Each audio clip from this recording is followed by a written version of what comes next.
ಶ್ಲೋಕ ಕ್ಷಮ ಓದ್ತೇನೆ. ನೀನ್ ಓದು, ಹಾ ಆಮೇಲೆ ಅವರು ಮೋಹನ್ ಲಕ್ಷ್ಮಿ ಅವ್ರು ಹೇಳಿ, ಹ್ಮ್ ಅವರ ಹೇಳಿದ್ಮೇಲೆ ನೀನ್ ಹೇಳು. ಹಾ ಆ, ಆಮೇಲೆ ಮಂಜುಳಾ ಅವ್ರಿಗೇನಾದ್ರು ಅಲ್ಲಿ ಏನ್ ಅರ್ಥ ಆಗಿದೆ ಅಂತ ಅವ್ರು ಹೇಳಿ, ಆಮೇಲೆ ನಾ ಕಡೆಯಲ್ಲಿ ಹೇಳ್ತೀನಿ. ಹಾ ಶೋರ್ ಮ್ಯಾಮ್. ಓಕೆ. ಓಕೆ.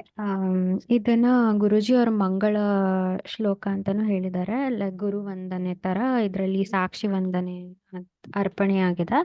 ಮೊದಲನೇ ಶ್ಲೋಕ, ಆ, ರೂಪಂ ದೃಶ್ಯಂ ಲೋಚನಂ ದೃಕ್ ತದ್ದೃಶ್ಯಂ ದೃಕ್ತುಂ ಮಾನಸಂ ದೃಶ್ಯಾದಿ ವೃತ್ತ ಯಸ್ಯಾಕ್ಷಿ ದೃಗ್ಯೇವ ನ ತು ದೃಶ್ಯತೆ. ಸರಿ, ಇವರು ಮೋಹನ್ ಲಕ್ಷ್ಮಿ ನಿಮ್ಗೇನು ನೀವು ಕೇಳಿದ್ದಾರ ಗುರುಜಿಯಿಂದ, ನಿಮ್ಗೆ ಏನ್ ಅರ್ಥ ಆಯ್ತು ಹೇಳಿ. ಶ್ಲೋಕಕ್ ಮುಂಚೆ ಅವ್ರೇನ್ ವಿವರಣೆ ಕೊಟ್ರು ಅದನ್ನ ನಾನು ಒಂಚೂರು ಹೇಳ್ಲಿಕ್ಕೆ ಇಷ್ಟಪಡ್ತೀನಿ. ಯಾಕಂದ್ರೆ ಶ್ಲೋಕದ ಇನ್ನೂ ಒಂಚೂರು ಅದೇ ಹೇಳ್ತೀನಿ. ಇಲ್ಲಿ ದೃಕ್ ದೃಶ್ಯ ವಿಷಯ ಸುಲಭ ಅನ್ಸಿದ್ರು ಒಂದ್ಸತಿ ದೃಕ್ಕ ದೃಶ್ಯನ ಅನ್ನೋ ಒಂದು ಕನ್ಫ್ಯೂಸ್ ಬರ್ತೈತೆ, ಯಾಕಂದ್ರೆ ಸ್ಟಾರ್ಟಿಂಗ್ ಅಲ್ಲಿ ಇದ್ದೀರಲ್ವಾ ಇನ್ನು ಅಂತ. ಆದ್ರೆ ಇಲ್ಲಿ ಎಲ್ಲಾ ದೃಕ್ ಏನ್ ಅಧ್ಯಾತ್ಮ ಇದೆ, ಇದು ಪ್ರಕರಣ ಗ್ರಂಥ ಆಗಿರೋದಕ್ಕೆ ಇಲ್ಲಿ ಎಲ್ಲಾದ್ರಲ್ಲೂ ಬರೋದು ನಾನು ಯಾರು ಎಂಬ ಪ್ರಶ್ನೆಗೆ ನಾವೆಲ್ಲಾದ್ರಲ್ಲೂ ಉತ್ತರ ಹುಡುಕ್ತಾ ಹೋಗ್ತಿದೀವಿ ಇಲ್ಲಿ ಅಂತ ಅನ್ಕೋಬಹುದು. ಇಲ್ಲಿ ಬಾಳೆಹಣ್ಣು ಒಂದು ದೃಶ್ಯ ಅಂದ್ರೆ ದೃಕ್, ನಾನು ನೋಡ್ತಿದ್ದೀನಿ ಅನ್ನೋದು ಇಲ್ಲಿ ದೃಶ್ಯ ಆಗತ್ತೆ. ನಾವು ಶರೀರ ಬುದ್ಧಿ ಮನ್ಸು ಇದು ಇಟ್ಕೊಂಡ್ ನೋಡಿದ್ರೆ ಬಾಳೆಹಣ್ಣು ನಾನ್ ತಿಂತಿದ್ದೀನಿ ಆ ಒಂದು ಫೀಲ್ ಬರುತ್ತೆ. ಆದ್ರೆ ನಾನು ಸಾಕ್ಷಿಯಾಗಿ ನೋಡ್ತಿದ್ರೆ ಜಸ್ಟ್ ಬಾಳೆಹಣ್ಣು ಇದೆ, ನಾನು ಆಕ್ಟಿವ್ ಆಗ ಬಲ್ಪೇ ನಾನು ಅನ್ಕೊಂಡ್ಬಿಟ್ರೆ ಅದು ತಪ್ಪಾಗತ್ತೆ. ಕರೆಂಟ್ ಅದಕ್ ಪಾಸ್ ಆದ್ರೇನೆ ಬಲ್ಪ್ ವರ್ಕ್ ಆಗೋದು. ಸೊ ಕರೆಂಟ್ ಬಲ್ಪ್ ಲೈಟ್ ಬರ್ತಿದ್ದಾಗ ನಾನು ಲೈಟು ಅನ್ನೋ ತರ ಅನ್ನಂಗೆ. ಇಲ್ಲಿ ಅವ್ರ ಉದಾಹರಣೆ ಕೊಡ್ತಾ, ಕನ್ಸಲ್ಲಿ ಹುಲಿ ಬಂದ್ರೆ ಏನೋ ಭಯ ಆದ್ರೆ ನಾವು ಭಯ ಎಚ್ಚರಿಕೆ ಆದ್ಮೇಲೆ ಅದ್ ಕನ್ಸ ಅಂದಾಗ ಸ್ವಲ್ಪ ಹೇಗ್ ಸಮಾಧಾನ ಆಗ್ತಿರೋ, ನಾವು ಈ ಪ್ರಸ್ತುತ ಇದ್ರಲ್ಲೂ ಅದನ್ನ ಅಡಾಪ್ಟ್ ಮಾಡ್ಕೊಂಡ್ರೆ, ನಾನು ಜಸ್ಟ್ ಸಾಕ್ಷಿ ಅಂತ ನೋಡ್ತಾ ಹೋದ್ರೆ ಆವಾಗ ಬರೀ ವಿಷಯ ನಾನೇ ಆತ್ಮ ಇರೋದಕ್ಕೆ ಆ ದೃಶ್ಯ ನೋಡ್ತಿದ್ದೀನಿ, ಇಲ್ಲ ಅಂದ್ರೆ ಇಲ್ಲ ಅನ್ನೋಗೆ. ಕನ್ಸಲ್ಲಿ ಹೇಗೆ ಏನ್ ರಿಯಾಕ್ಟ್ ಮಾಡ್ತೀವೋ ಹೊರ ಜಗತ್ತಲ್ಲೂ ಇದು ಒಂದು ಕನ್ಸು, ಇದು ಒಂದು ಸತ್ಯ ಅಸತ್ಯ ಇಲ್ಲಿ ಬರೋದೇ ದೃಕ್ ದೃಶ್ಯ ವಿವೇಕ. ಅಂದ್ರೆ ನಮ್ಗೆ ಇಲ್ಲಿ ಬೇಕಾಗಿರೋದು ಆ ದೃಕ್ ದೃಶ್ಯ ವಿಷಯದಲ್ಲಿ ಏನಿದೆ ಅನ್ನೋ ಒಂದು ನಾಲೆಜ್ ಬೇಕಾಗತ್ತೆ. ವಿವೇಕದಿಂದ ನಾವ್ ಮಾಡ್ದಾಗ ಬರೀ ನಾನು ಸಾಕ್ಷಿ ಯಾಕೆ ಅದನ್ನ ಹೊರಗಂದೆಲ್ಲ ನೋಡ್ತಾ ಹೋದಾಗ, ಇಲ್ಲಿ ಅವ್ರು ತತ್ವಮಸಿ ಬಗ್ಗೆನೂ ಹೇಳ್ತಾರೆ. ಜಡ ಈ ದೇಹ ಅನ್ನೋದು ಜಡ. ಇವಾಗ ಜಡ ವಸ್ತು ಚೇತನ ವಸ್ತು ಅಂದ್ರೆ ಇಲ್ಲಿ ಯಾವ್ದು ಕರೆಕ್ಟ್ ಆಗಿ ನೋಡಿದ್ರೆ ಜಡನೂ ಇಲ್ಲ ಚೇತ ಎಲ್ಲ ಒಂದೇ ಅನ್ನೋ ತರಾನೇ ಅನ್ಸುತ್ತೆ. ತತ್ವಮಸಿ ಜೀವಾತ್ಮ ಪರಮಾತ್ಮ ಐಕ್ಯ ಹೇಳ್ತಾರೆ. ತತ್ವಮಸಿ ಹೇಳ್ಬೇಕಾದ್ರೆ ಜೀವಾತ್ಮ ಅಂದ್ರೆ ಈಶ್ವರ. ನಾವ್ ಯಾವಾಗ ನಾನು ಶರೀರ ಬುದ್ಧಿ ಮನ್ಸು ಅಂತ ನೋಡ್ತೀವೋ ಅಲ್ಲಾಗಲ್ಲ. ಜಸ್ಟ್ ಸಾಕ್ಷಿಯಾಗಿ ನೋಡಿದ್ರೆ ಇಲ್ಲಿ ಅಹಂಕಾರ ಮೇನು. ಜೀವಾತ್ಮದ ಅಹಂಕಾರ ಅಂದ್ರೆ ನಾನು ದೇಹ ಅನ್ನೋದು, ಆದ್ರೆ ಪರಮಾತ್ಮಂದ ಅಂದ್ರೆ ಅದಿರಲ್ಲ, ಅದು ಜಸ್ಟ್ ಸಾಕ್ಷಿಯಾಗಿ ನೋಡ್ತಾ ಹೋಗುತ್ತೆ ಅಂತ ಒಂದು ದೃಶ್ಯ ಇದೆ. ಆದ್ರೆ ಬಟ್ ದೃಕ್ ಇರೋದಕ್ಕೆ ದೃಶ್ಯ ಕಾಣಿಸ್ತಿರೋದು. ಇವಾಗ ನಾವು ಕತ್ಲೆ ರೂಮಲ್ಲಿ ಕುತ್ಕೊಂಡ್ ನೋಡಿದ್ರೆ ನಮ್ಗೆ ಅದು ನಾಲೆಜ್ ಇರೋದಕ್ಕೆ, ನಮ್ಗೆ ಒಳಗಡೆ ಪರಮಾತ್ಮ ಅಥವಾ ಆತ್ಮ ಇರೋದಕ್ಕೆ ನಾನು ಈ ಕತ್ಲ ರೂಮಲ್ಲಿ ಕೂತಿದ್ದೀನಿ ಅಂತ. ಅಲ್ಲಿ ಏನ್ ವಸ್ತುಗಳಿದೆ ನಮ್ಗೆ ಅದೇನು ಅರಿವು ಇರಲ್ಲ. ಯಾವಾಗ ಲೈಟ್ ಒಂದು ಆಬ್ಜೆಕ್ಟ್ ಬಂದಾಗೆ ಇಲ್ಲಿ ಇದಿದೆ ಅದಿದೆ ಅಂತ, ಅದಕ್ ಮುಂಚೆ ಏನಿರಲ್ಲ. ಇವಾಗ ಕಣ್ಣಿಂದ ನಾವು ದೃಶ್ಯ ನೋಡ್ತೀವಿ, ಬಟ್ ಅದೇ ಕಣ್ಣನ್ ನೋಡ್ಬೇಕಾದ್ರೆ ನಮ್ಗೆ ಇನ್ನೊಂದು ವಸ್ತುವಿನ ಸಹಾಯ ಬೇಕಾಗತ್ತೆ. ಕಣ್ಣನ್ನೇ ತಾನು ನೋಡಕ್ ಆಗಲ್ಲ ಅನ್ನೋ ತರದಲ್ಲಿ ಇಲ್ಲಿ ಸಾಕ್ಷಿಯಾಗಿ ನೋಡ್ಬೇಕು. ನಾನು ದೇಹ, ನಾನು ಬುದ್ಧಿ, ನಾನು ಅನ್ನೋ ಅಹಂಕಾರ ಇಟ್ಕೊಂಡು ನೋಡಿದ್ರೆ ನಾನು ಹೆಂಗ್ಸು, ನನ್ ಮಗಳು, ನಾನು ಇದು ಅಂತ ಅಂದ್ರೆ ಅಲ್ಲಿ ನಮ್ಗೆ ಈ ಥಾಟ್ ಅರ್ಥ ಆಗಲ್ಲ. ನಾನು ನನ್ನಲ್ಲಿರೋದು ಎಲ್ಲದು. ದ್ವೈತ ಬಂದ್ರೆ ಅಲ್ಲಿ ದೃಕ್ ಬೇರೆ ದೃಶ್ಯ ಬೇರೆ ಆಗೋಗುತ್ತೆ. ಅದ್ವೈತ ಪಾಯಿಂಟ್ ಇಟ್ಕೊಂಡ್ ನೋಡಿದಾಗ ದೃಕ್ಕು ದೃಶ್ಯ ಎರಡು ಒಂದೇ ಆಗತ್ತೆ. ಇಲ್ಲಿ ಸಾಕ್ಷಿಯಾಗಿ ನಾವು ಎರಡನ್ನು ನೋಡ್ತಾ ಹೋಗ್ತೀವಿ. ದೃಕ್ಕಿರೋದಕ್ಕೆ ದೃಶ್ಯ ಕಾಣಿಸ್ತಿದೆ, ಇಲ್ಲ ಅಂದ್ರೆ ಇಲ್ಲ ಅನ್ನೋ ತರ. ಕರೆಂಟ್ ಇರೋದಕ್ಕೆ ಬಲ್ಬು ಫ್ಯಾನು ಆಕ್ಟಿವ್ ಆಗ್ತಿದೆ, ಇಲ್ಲ ಅಂದ್ರೆ ಇಲ್ಲ ಅನ್ನೋ ತರದಲ್ಲಿ ಇಲ್ಲಿ ಹೇಳ್ತಾರೆ ಅಂತ ನಾನು ಅನ್ಕೋತೀನಿ ಮೇಡಮ್. ನಂಗಿನ್ನು ಸ್ವಲ್ಪ ದೃಕ್ದೃಶ್ಯ ಇದ್ರಲ್ಲಿ ಒಂಚೂರು ಹೌದಾ ಅಲ್ವಾ ಅನ್ನೋ ಫೀಲ್ ಬರ್ತಾ ಇದೆ. ಪರವಾಗಿಲ್ಲ. ಓಕೆ. ಓಕೆ, ನೀನ್ ಹೇಳಮ್ಮ ಯಶ್ಮಿತಾ. ಹೌದು, ಮಹಾಲಕ್ಷ್ಮಿ ಮ್ಯಾಮ್ ಹೇಳ್ದಂಗೆ ಸ್ವಲ್ಪ ಕನ್ಫ್ಯೂಷನ್ಸ್ ಜಾಸ್ತಿನೇ ಇತ್ತು ಇಂಟ್ರೊಡಕ್ಷನ್ ಕೇಳಿದಾಗ. ಸೊ ಸ್ವಲ್ಪ ಜೋರಾಗಿ ಮಾತಾಡಮ್ಮ. ಇವಾಗ ಕೇಳಿಸ್ತಾ ಇದೆಯಾ ಮ್ಯಾಮ್? ಕೇಳ್ತಿದೆ. ಅದೇ ಸ್ವಲ್ಪ ಕನ್ಫ್ಯೂಷನ್ ಅನಿಸ್ತು ಫಸ್ಟ್ ಟೈಮ್ ಇಂಟ್ರೊಡಕ್ಷನ್ ಕೇಳಿದಾಗ. ಸೊ ಮ್ಯಾಮ್ ಹೇಳ್ದಂಗೆ ಈ ದೃಶ್ಯ ಟೆಕ್ಸ್ಟಲ್ಲಿ ಏನು ಕವರ್ ಮಾಡ್ತಾ ಇದ್ದಾರೆ ಅಂದರೆ ದೃಕ್ ಮತ್ತು ದೃಶ್ಯ ಲೈಕ್ ನಮ್ಮ ಏನೇನು ಅನುಭವ ಮಾಡ್ತೀವೋ ನಾವು ಜಗತ್ತಿನಲ್ಲಿ ಏನೇನು ಎಕ್ಸ್ಪೀರಿಯನ್ಸಸ್ ಆಗುತ್ತೋ ನಮಗೆ ಅದರಲ್ಲಿ ಯಾವಾಗಲೂ ಒಂದು ದೃಕ್ ಮತ್ತು ಒಂದು ದೃಶ್ಯ ಈ ಎರಡೂ ನಮಗೆ ದ್ವೈತ ಕಾಣುತ್ತೆ. ಅದಕ್ಕೆ ಈ ದೃಕ್ ದೃಶ್ಯ ವಿವೇಕ ನಮಗೆ ಬೇಕು ಅಂತ ಇದರಲ್ಲಿ ಹೇಳ್ತಾ ಇದ್ದಾರೆ. ಹೇಗೆ ನಾವು ನಮ್ಮ ನಿಜವಾದ ತತ್ವವನ್ನು ಇದರಲ್ಲಿ ಕಾಣ್ಬೋದು ಅಂತ. ನಾವು ಮುಂದೆ ಹಿಂದಿನ ಕ್ಲಾಸಲ್ಲಿ ಡಿಸ್ಕಸ್ ಮಾಡ್ದಂಗೆ ಈ ಪ್ರಕರಣ ಗ್ರಂಥ ಫೋಕಸ್ ಮಾಡೋದು ಜೀವ ಪಾಯಿಂಟ್ ಆಫ್ ವ್ಯೂ ಇಂದ. ಸೊ ಇದರಲ್ಲಿ ಮ್ಯಾಮ್ ಹೇಳ್ದಂಗೆ ಸೊ ಜೀವ ತಗೊಂಡ್ರೆ ಇಟ್ ಇಸ್ ನಾಟ್ ಜಸ್ಟ್ ಜೀವ. ಸೊ ಅದು ಜೀವ ಪ್ಲಸ್ ಆತ್ಮ ಇಸ್ ಈಕ್ವಲ್ ಟು ಜೀವಾತ್ಮ. ನಮ್ಮ ನಿಜವಾದ ಸ್ವರೂಪ ಜೀವಾತ್ಮ ಆಗಿರುತ್ತೆ, ಜೀವ ಸಾಕ್ಷಿ ಆಗಿರುತ್ತೆ. ಬಟ್ ನಾವು ಯಾವಾಗಲೂ ಅದನ್ನೇ ಗುರೂಜಿ ಹೇಳ್ತಾರೆ, we always confuse between the real self and the non real self ಅಂತ. ಅದನ್ನೇ ಏನದು ಅಧ್ಯಾರೋಪ ಹ್ಮ್ ಅಧ್ಯಾರೋಪ ಅಧ್ಯಾರೋಪ. ಅಧ್ಯಾರೋಪ ವರ್ಡ್ನ ಯೂಸ್ ಮಾಡ್ತಾರೆ. ಸೊ ಅದಕ್ಕೆ ಎಕ್ಸಾಂಪಲ್ ಕೊಡ್ತಾರೆ. ಒಂದು ಟ್ರೈನ್, ನಾವು ಟ್ರೈನಲ್ಲಿ ಕೂತಿದ್ದಾಗ ಇಲ್ಲಾಂದರೆ ಬೋಟ್ ರೈಡಲ್ಲಿ ಹೋಗ್ತಾ ಇದ್ದೀವಿ ಅಂತ, ಬೋಟ್ ರೈಡ್ ಎಕ್ಸಾಂಪಲೇ ತೊಗೊಬೋದು.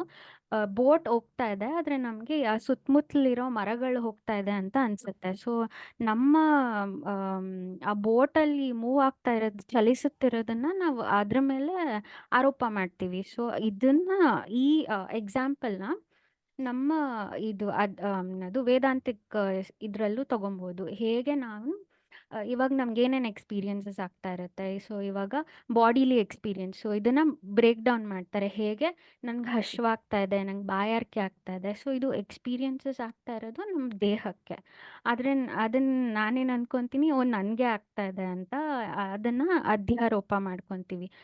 ದೇಹಕ್ಕೆ ಆಗ್ತಾ ಇರೋ ಅನುಭವಗಳನ್ನೆಲ್ಲ ಅದು ಆತ್ಮದ ಮೇಲೆ ಆರೋಪ ಮಾಡ್ಕೊಂತೀವಿ. ಸೂಪರ್ ಇಂಪೋಸಿಷನ್ ಅಂತಾರೆ ಅಧ್ಯಾರೋಪ. ಸೂಪರ್ ಇಂಪೋಸಿಷನ್, ಇಂಗ್ಲಿಷಲ್ಲಿ ಸೂಪರ್ ಇಂಪೋಸಿಷನ್ ಅಂತ ಹೇಳ್ತಾರೆ.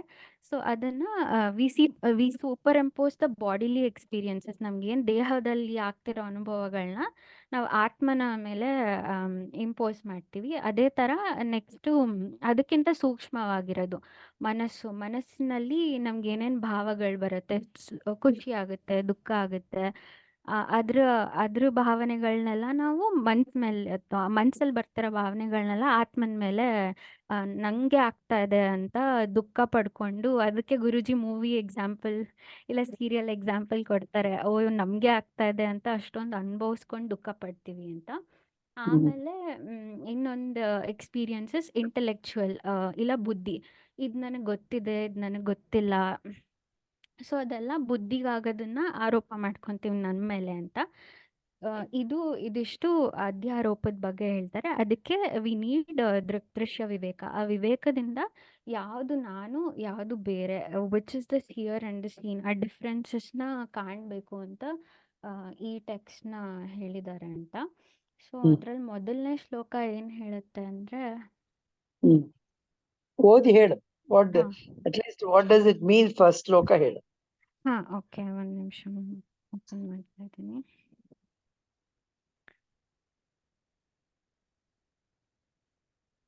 ಓಕೆ, ಮೊದಲನೇ ಶ್ಲೋಕ ಹೇಳುತ್ತೆ, ರೂಪಂ ದೃಶ್ಯಂ ಲೋಚನಂ ದೃಕ್. ಸೊ ಇದರಲ್ಲಿ ರೂಪ ಅಂತ ಯೂಸ್ ಮಾಡಿದ್ದಾರೆ. ರೂಪ ಅಂದರೆ ನಮ್ಗೆ ಏನೇನು ಕಾಣಿಸ್ತಾ ಇದೆ ಜಗತ್ತಲ್ಲಿರುವ ಎಲ್ಲ ಫಾರ್ಮ್ಸ್ ಆ್ಯಂಡ್ ಕಲರ್ಸ್. ಸೊ ನಮ್ಮ ಜಗತ್ತಲ್ಲಿ ಏನು ಕಾಣಿಸುತ್ತೆ, ಎಲ್ಲ ವೈವಿಧ್ಯವಾಗಿರುವ ರೂಪ ಮತ್ತು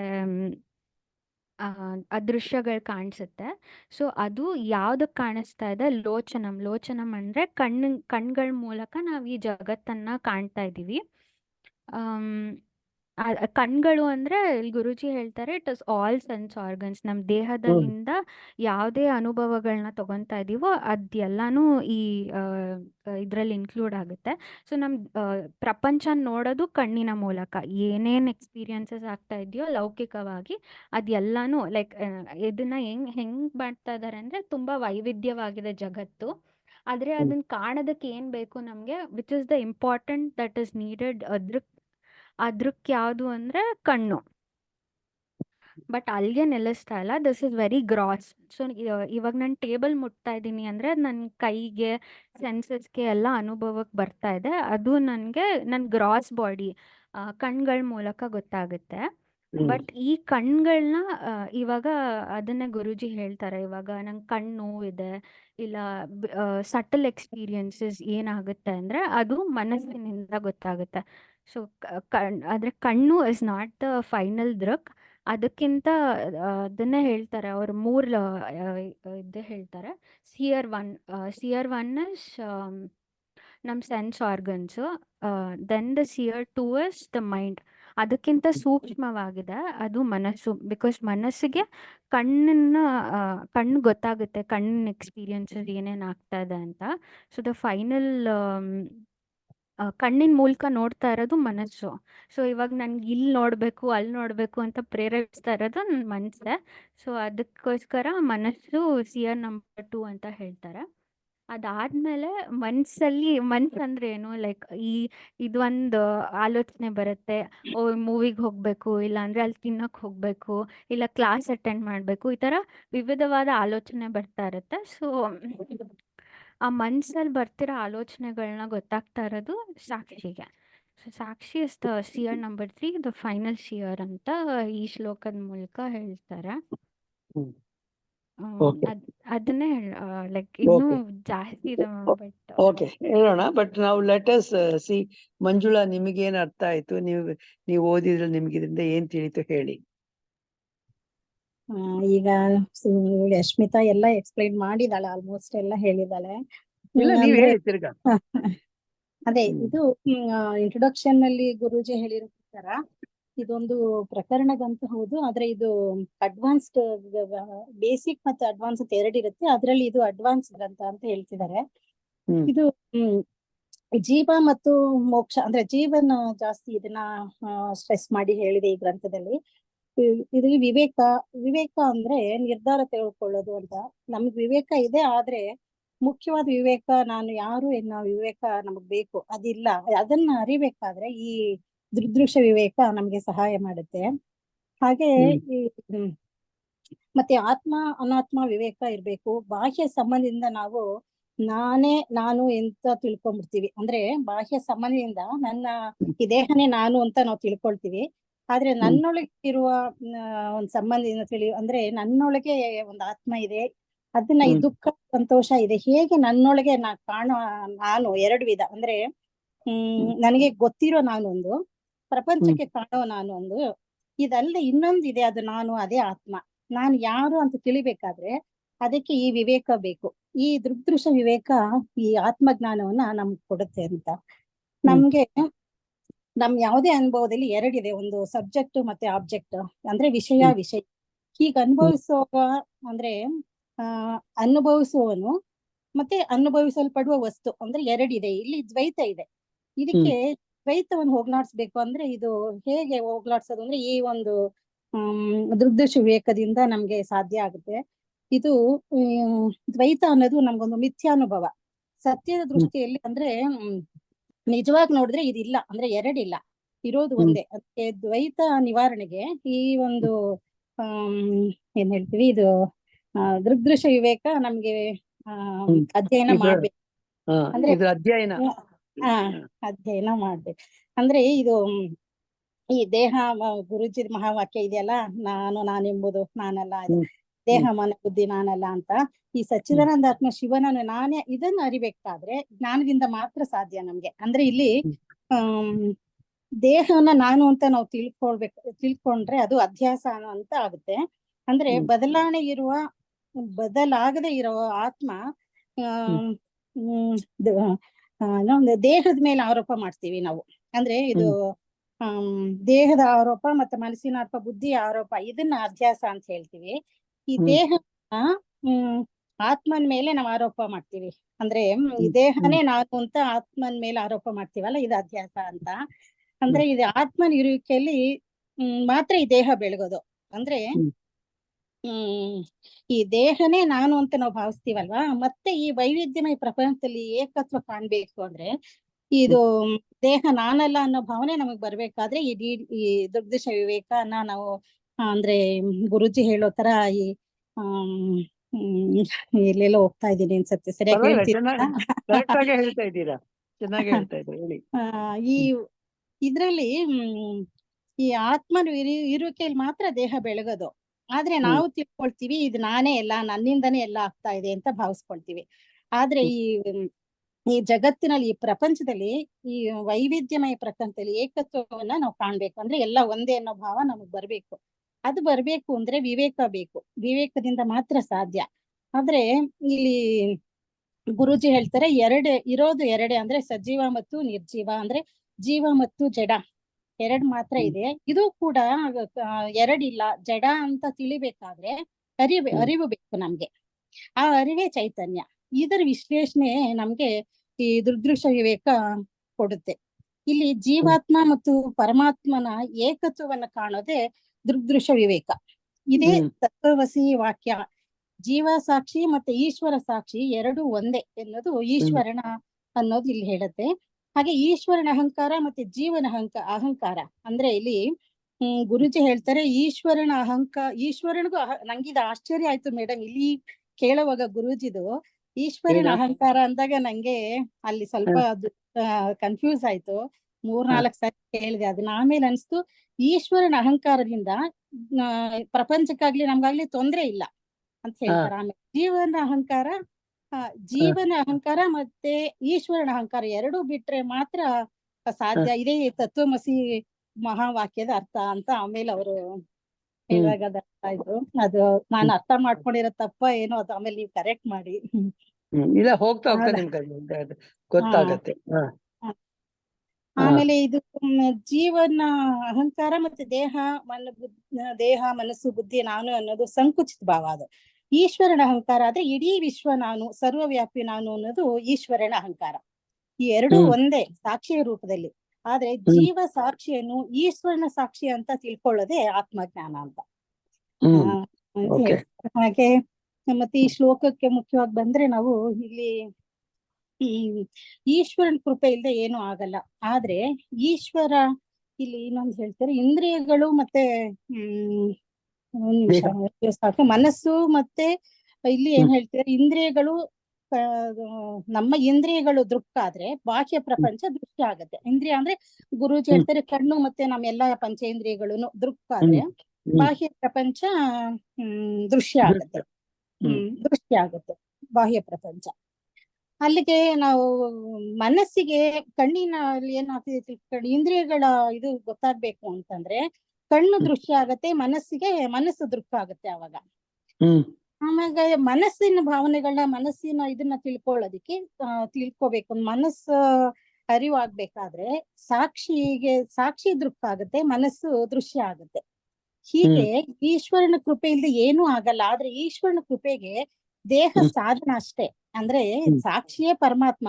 ಈಶ್ವರ ಸಾಕ್ಷಿಯೇ ಪರಮಾತ್ಮ ಆದ್ರೂ ಕೂಡ ನಮ್ಗೆ ಸಾಕ್ಷಿ ರೂಪದಲ್ಲೇ ಭಗವಂತನನ್ನ ಆರಾಧಿಸ್ಬೇಕು. ಆದ್ರೆ ಆ ಒಂದು ಅಜ್ಞಾನದಿಂದ ನಾವು ಇದನ್ನ ನಾವು ಇಂದ್ರಿಯಗಳು ಮತ್ತೆ ಈ ದೇಹ ಮನಸ್ಸು ಬುದ್ಧಿನೇ ನಾನು ಅಂತ ನಾವ್ ಅನ್ಕೊಂಡ್ಬಿಡ್ತೀವಿ. ಹೀಗೆ ಬಾಹ್ಯ ಪ್ರಪಂಚ ನೋಡ್ಬೇಕಾದ್ರೆ ಕಣ್ಣು ದೃಕ್ಕ ಆಗುತ್ತೆ, ಪ್ರಪಂಚ ದೃಶ್ಯ. ಹಾಗೆ ಕಣ್ಣನ್ನು ಗಮನಿಸುವಾಗ ಕಣ್ಣು ದೃಶ್ಯ, ಮನಸ್ಸು ದೃಕ್ಕ ಆಗುತ್ತೆ. ಮನಸ್ಸಿನ ಭಾವನೆಗಳಿಗೆ ಸಾಕ್ಷಿ ದೃಕ್ಕ ಆಗುತ್ತೆ, ಮನಸ್ಸು ದೃಶ್ಯ ಆಗುತ್ತೆ. ಹಾಗಾದ್ರೆ ನಿಜವಾಗಿ ನೋಡೋದಿಲ್ಲಿ ಸಾಕ್ಷಿ. ದೃಕ್ಕಗೆ ದೃಶ್ಯವನ್ನು ನೋಡಲು ಸಾಧ್ಯನೇ ಇಲ್ಲ. ಅಂದ್ರೆ ದೃಕ್ಕು ನೋಡಲು ಸಾಧ್ಯ ಇಲ್ಲ. ಸಾಕ್ಷಿ ಎಲ್ಲವನ್ನು ನೋಡುತ್ತೆ, ಆದ್ರೆ ಸಾಕ್ಷಿಗೆ ತನ್ನನ್ನು ತಾನು ನೋಡಲು ಸಾಧ್ಯ ಆಗಲ್ಲ. ಅದೇ ಅನುಭವಕ್ಕೆ ಬರೋ ವಸ್ತುನೇ ಅಲ್ಲ ಅದು. ಈ ಅಧ್ಯಾಸ ತಿಳಿಯಲು 3 ದೃಕ್ಕುಗಳನ್ನು ತಿಳಿಬೇಕು ಅಂತ ಇಲ್ಲಿ ಹೇಳ್ತಿದ್ದಾರೆ. ಅದೇ ವಿವೇಕ ಅಂತ. ಇಲ್ಲಿ ದೃಕ್ ಮತ್ತು ದೃಶ್ಯ ಎರಡಿದೆ, ಆದ್ರೆ ಅದು ಬೇರೆ ಬೇರೆ ವಿಷಯ ಮತ್ತು ವಿಷಯಿ, ಸಬ್ಜೆಕ್ಟ್ ಮತ್ತೆ ಆಬ್ಜೆಕ್ಟ್. ಇಲ್ಲಿ ದೃಕ್ಕಿಗೆ ನನ್ನನ್ನು ನಾನು ನೋಡಲು ಸಾಧ್ಯ ಇಲ್ಲ. ನಿಜವಾದ ದೃಕ್ ಅಂದ್ರೆ ಅದು ಸಾಕ್ಷಿ ಚೈತನ್ಯ. ಮೊದಲನೇ ಶ್ಲೋಕದಲ್ಲಿ ಹೇಳೋ ಹಾಗೆ ಕಣ್ಣು ಅಂದ್ರೆ ಪಂಚೇಂದ್ರಿಯಗಳು, ಮನಸ್ಸು ಮತ್ತೆ ಸಾಕ್ಷಿ, ಈ ಮೂರನ್ನು ಇವು ಮೂರು ನಿಜವಾದ ದೃಕ್ಕುಗಳಲ್ಲ. ಇದು ಕೇವಲ ವ್ಯಾವಹಾರಿಕ ದೃಷ್ಟಿಯಿಂದ ಮಾತ್ರ ದೃಕ್ ಅಂತ ಇಲ್ಲಿ ಹೇಳಿದ್ದಾರೆ. ನಿಜವಾದ ದೃಕ್ ಯಾವುದು ಅಂದ್ರೆ ಅದು ಸಾಕ್ಷಿ. ಇದು ಮೊದಲನೇ ಶ್ಲೋಕದ ವಿವರಣೆ. ಅಂದ್ರೆ ಇಲ್ಲಿ ನಾನು ಇಲ್ಲಿ ಅರ್ಥ ಮಾಡ್ಕೊಂಡಿರೋದು ಮೇಡಮ್, ರೂಪ ನೋಟಕ್ಕೆ ವಿಷಯ ಅಲ್ವಾ. ಅಂದ್ರೆ ಹೌದು. ಕಣ್ಣು ದೃಕ್ ಕಣ್ಣಿಗೆ ಆದ್ರೆ ವಿಷಯ, ರೂಪ ಹಾ ಬಂತು ಕಣ್ಣಿಗೆ ವಿಷಯ, ವಿಷಯ, ಅಂದ್ರೆ ಇಂದ್ರಿಯಗಳಿಗೆ ಕಣ್ಣು ವಿಷಯ. ಹೌದು. ಕಣ್ಣು ದೃಕ್ ಆದ್ರೆ ಅದನ್ನ ನೋಡೋದು. ಈ ಕಣ್ಣಿನ ದೃಕ್ಕು ಮನಸ್ಸಿಗೆ ವಿಷಯ ಆಗುತ್ತೆ. ಅದನ್ನು ನೋಡುವುದು ಮನಸ್ಸು. ಮನಸ್ಸಿನ ವೃತ್ತಿಗಳು ವಿಷಯವೇ, ಅಂದ್ರೆ ನೋಡು ಕೂಡ ಸಾಕ್ಷಿ.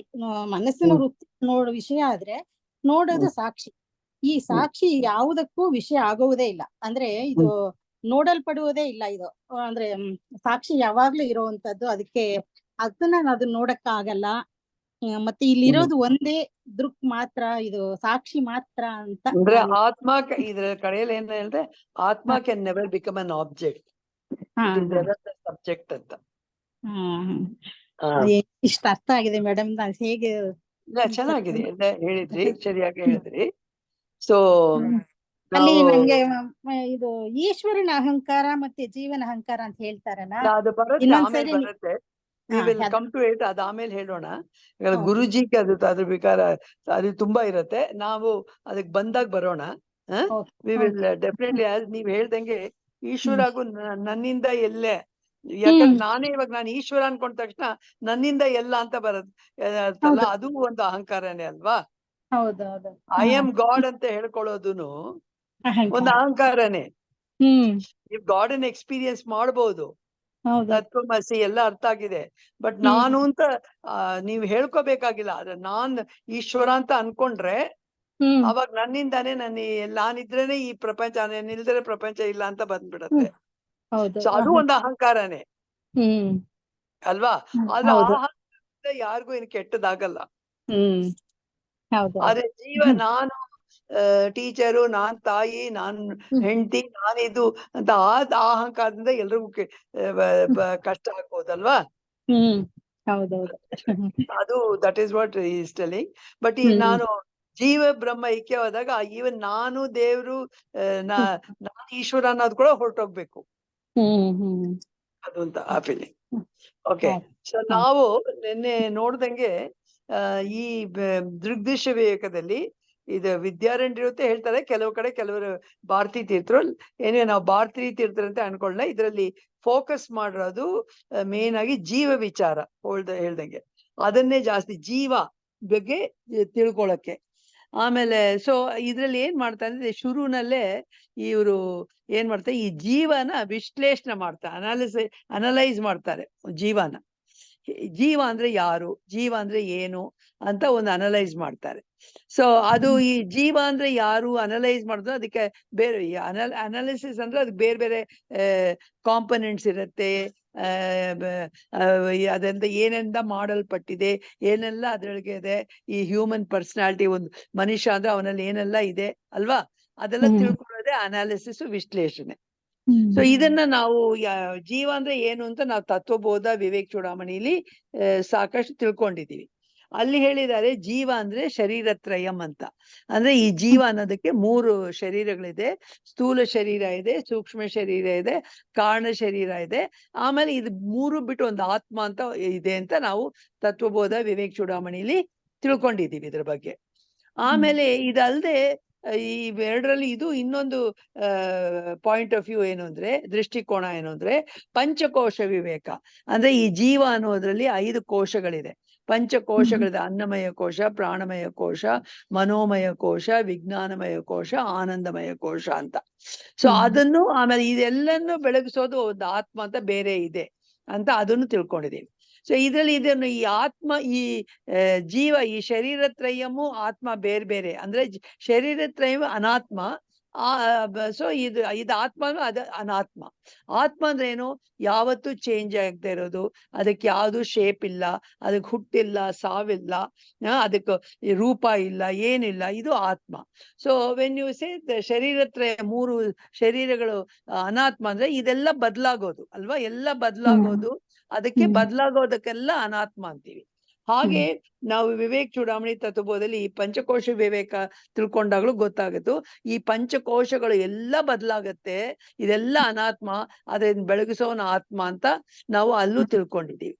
ಸೊ ಅದನ್ನೇ ಇಲ್ಲಿ ಈ ಭಾರತೀ ತೀರ್ಥರು ಬೇರೆ ತರ ಹೇಳಿದ್ದಾರೆ. ಇವ್ರು ಶುರು ಮಾಡಿರೋದು ಇವಾಗ ಒಂದು ಜೀವ ಅಂದ್ರೆ ಏನು, ದೇಹ, ಇಂದ್ರಿಯಗಳು, ಮನಸ್ಸು, ಮನಸ್ಸು, ಆತ್ಮ. ಹ್ಮ್, ಹ್ಮ್, 4 ಕಾಂಪೊನೆಂಟ್ಸ್ ಹೇಳಿದ್ದಾರೆ ಇಲ್ಲಿ. ಹ್ಮ್, ಅಂದ್ರೆ ದೇಹ ಅಂದ್ರೇನು? ದೇಹ ಅಂದ್ರೆ ಇದು ದೇಹ, ಆಮೇಲೆ ಇಂದ್ರಿಯಗಳು, ಮನಸ್ಸು, ಬುದ್ಧಿ, ಆತ್ಮ, ಇದನ್ನೇ ಹೇಳಿದ್ದಾರೆ. ಸೊ ಇಲ್ಲಿ ನಮಗ್ ಗೊತ್ತಿರೋ ತರ ಇದೆಲ್ಲಾನೇ ನೀವು ದೇಹ ಆಗ್ಲಿ, ಇಂದ್ರಿಯಗಳಾಗ್ಲಿ, ಮನಸ್ಸಾಗ್ಲಿ, ಬುದ್ಧಿ ಆಗ್ಲಿ, ಇದೆಲ್ಲಾನು ಮಾಡಿರೋದು ಪಂಚಭೂತಗಳಿಂದ. ಇದನ್ನ ನಾವು ಗೀತೆಯಲ್ಲೂ ತಿಳ್ಕೊಂಡಿದ್ದೀವಿ. ಪರಮಾತ್ಮದಿಂದ ಬಂದಿರೋ ಪಂಚಭೂತಗಳಿಂದ ಇದೆಲ್ಲ ಮಾಡಿದೆ. ಅದರ ಸ್ಥೂಲ ರೂಪ ಇದು ಈ ದೇಹ, ಅದರ ಸೂಕ್ಷ್ಮ ರೂಪ ಈ ಮನಸ್ಸು, ಬುದ್ಧಿ, ಅದೆಲ್ಲ ನಾವು ಡಿಸ್ಕಸ್ ಮಾಡಿದ್ದೀವಿ ವಿವೇಕ್ ಚೂಡಾಮಣಿ, ತತ್ವಬೋಧದಲ್ಲೆಲ್ಲ. ತಿರ್ಗಾ ಅದ್ ಬರತ್ತೆ. ಅಂದ್ರೆ ಇದೇನಾಗತ್ತೆ ಇವಾಗ, ಈ ಇಂದ್ರಿಯ, ದೇಹ, ಇಂದ್ರಿಯ, ಮನಸ್ಸು ಇದೆಲ್ಲ ಜಡ. ಅದಕ್ಕೆ ಅಸ್ತಿತ್ವ ಇಲ್ಲ, ಅದಕ್ಕೆ ಚೈತನ್ಯ ಇಲ್ಲ ಅಲ್ವಾ? ಸೊ ಅದಕ್ಕೆ ಅಸ್ತಿತ್ವ ಕೊಡೋದು ಯಾವುದು? ಆತ್ಮ. ಹೇಗೆ ಇವಾಗ ನಮ್ ದೇಹಕ್ಕೂ ಟೇಬಲ್ಗೂ ಏನ್ ವ್ಯತ್ಯಾಸ? ಟೇಬಲ್ ಪೂರ್ತಿ ಜಡ ಅಲ್ವಾ? ನಮ್ಮ ದೇಹ, ಮನಸ್ಸು, ಬುದ್ಧಿ, ಆತ್ಮ ಇಲ್ದೇ ಇದ್ರೆ ಜಡ. ಆತ್ಮ ಇದ್ರೆ ಅದಕ್ಕೊಂದು ಚೈತನ್ಯ ತುಂಬತ್ತೆ ಅಲ್ವಾ? ಸೊ ಅದಕ್ಕೋಸ್ಕರ ಈ ದೇಹಕ್ಕೆ ನಮಗೆ ಉಷ್ಣ, ಶೀತ ಗೊತ್ತಾಗತ್ತೆ, ಕಷ್ಟ, ಸುಖ ಗೊತ್ತಾಗತ್ತೆ, ಎಲ್ಲ ಅನುಭವಗಳು ಆಗತ್ತೆ ಅಲ್ವಾ? ಸೊ ಈ ಅನುಭವಗಳೆಲ್ಲ ನಮ್ಗೆ ಆಗ್ತಾ ಇರೋದು ಇಂದ್ರಿಯಗಳಿಂದ. ಆ ಇಂದ್ರಿಯಗಳು ಈ ಅನುಭವಗಳನ್ನೆಲ್ಲ ಎಲ್ಲಿ ರೆಕಾರ್ಡ್ ಆಗ್ತಾ ಇದೆ? ನಮ್ಮ ಮನಸ್ಸಿನಲ್ಲಿ ರೆಕಾರ್ಡ್ ಆಗ್ತಾ ಇದೆ.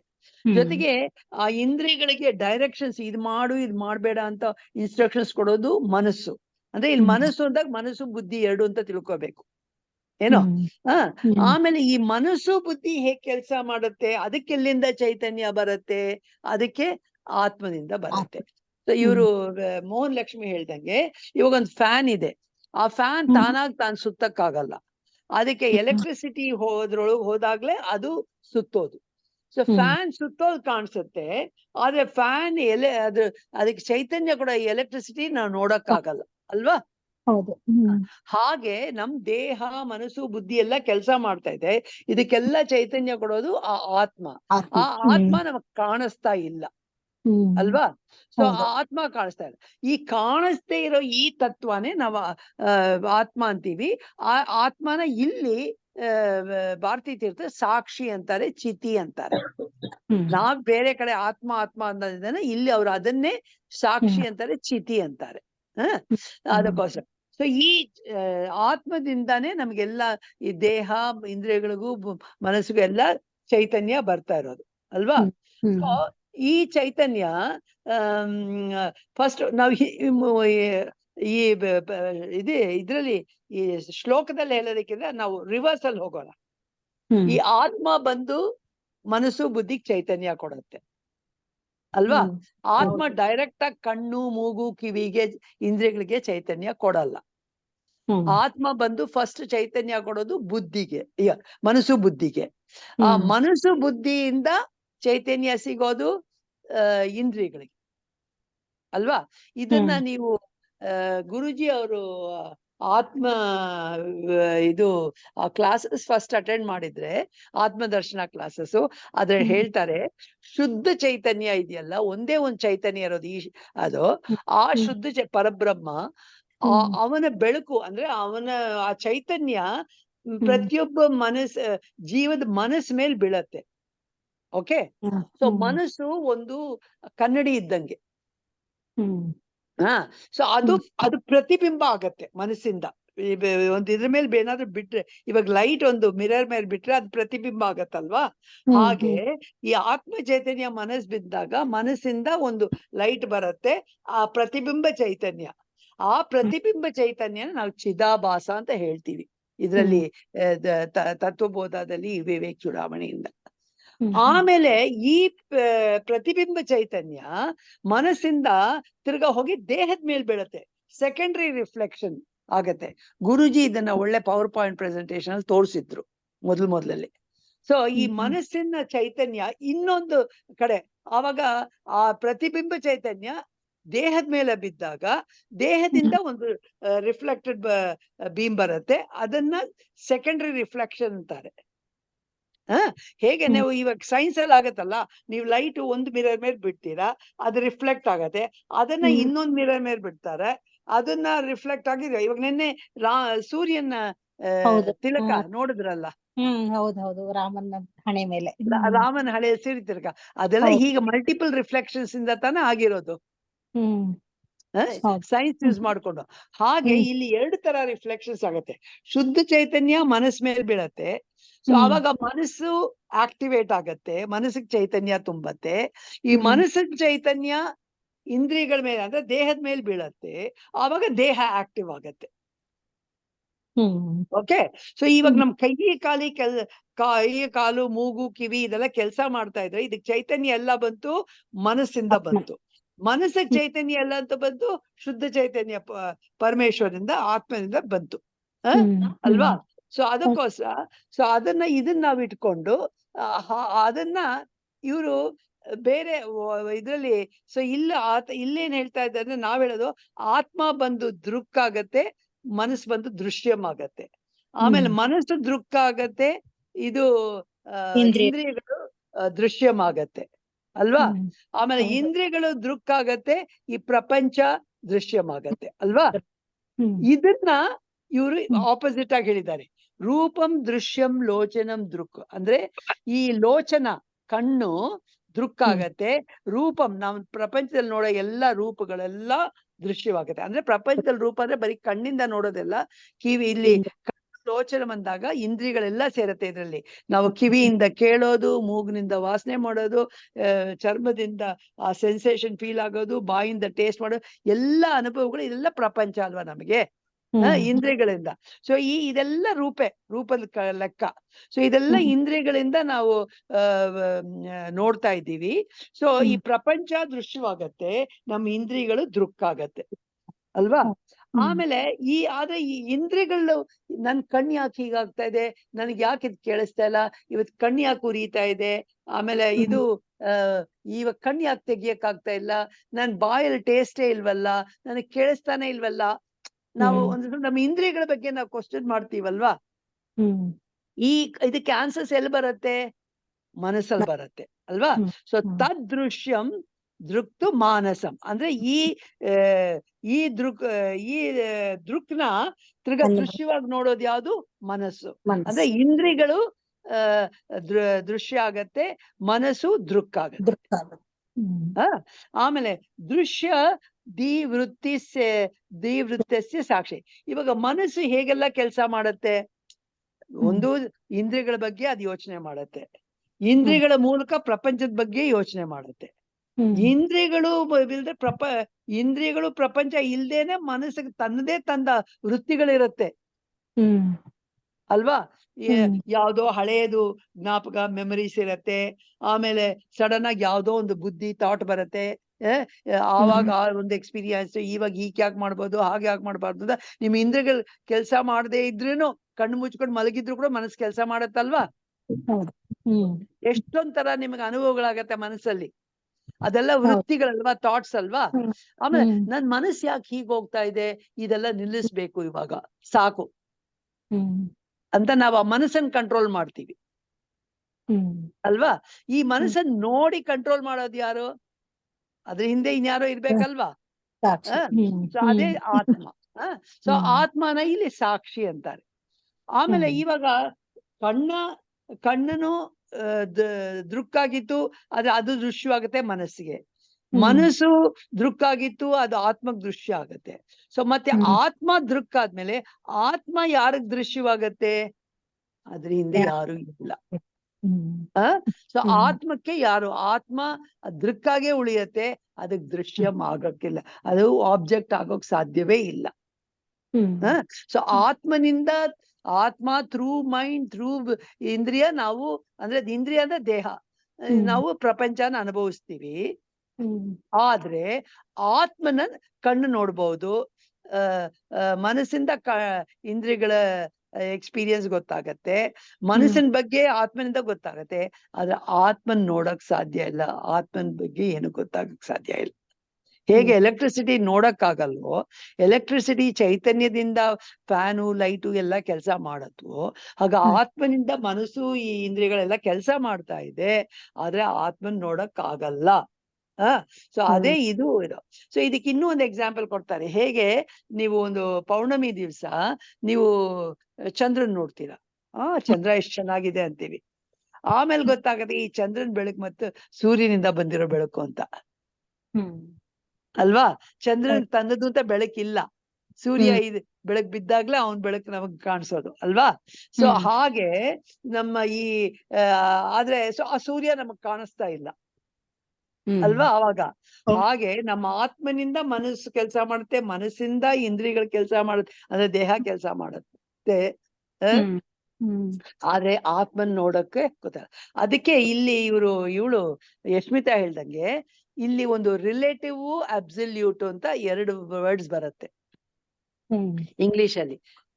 ಅಬ್ಸಲ್ಯೂಟ್ ಅಂದ್ರೆ ನನಗೆ ಸರಿಯಾಗಿ ಗೊತ್ತಿಲ್ಲ, ನಾನು ಚೆಕ್ಅಪ್ ಮಾಡಿದ್ರಲ್ಲಿ ಡಿಕ್ಷನರಿಯಲ್ಲಿ ಅಬ್ಸಲ್ಯೂಟ್ ಪರಿಪೂರ್ಣ ಅಂತ. ಆಮೇಲೆ ಇದಕ್ಕೆ ರಿಲೇಟಿವ್ಗೆ ಸಾಪೇಕ್ಷ ಅಂತಾರೆ. ಅದು ಎಷ್ಟು ಕನ್ನಡ ನನ್ಗೆ ಅಷ್ಟು ಗೊತ್ತಿಲ್ಲ, ಬಟ್ ನನ್ನ ನೋಡಿದ್ರೆ ರಿಲೇಟಿವ್ ಸಾಪೇಕ್ಷ ಅಂತಾರೆ, ಅಬ್ಸಲ್ಯೂಟ್ ನ ಪರಿಪೂರ್ಣ ಅಂತಾರೆ. ಸೊ ಹೇಗೆ ಸನ್ನು ಪರಿಪೂರ್ಣ ಪ್ರಕಾಶ ಕೊಡೋನು ಅಬ್ಸಲ್ಯೂಟ್ ಇಲ್ಯೂಮಿನೇಟರ್, ಮೂನ್ ಬಂದು ರಿಲೇಟಿವ್ ಇಲ್ಯೂಮಿನೇಟರ್.